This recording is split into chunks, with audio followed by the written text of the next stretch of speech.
നമുക്കിന്ന് സിമ്പിളായിട്ട് രസം ഉണ്ടാക്കി നോക്കാം കേട്ടോ. ആദ്യം ചീനച്ചട്ടി അടുപ്പത്ത് വെച്ചിട്ട് കത്തിക്കുക.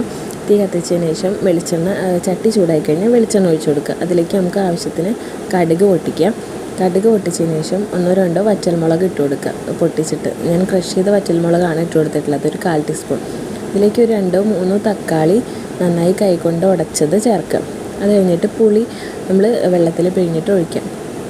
ആവശ്യത്തിന് പുളി എടുക്കുക കേട്ടോ. അത് കഴിഞ്ഞിട്ട് എത്രയാണോ വെള്ളം ആഡ് ചെയ്യേണ്ടത്, രസം എത്രയാണോ വേണ്ടത്, അതിന് ക്വാണ്ടിറ്റിക്ക് അനുസരിച്ചിട്ട് നമുക്ക് വെള്ളം ചേർത്ത് കൊടുക്കുക.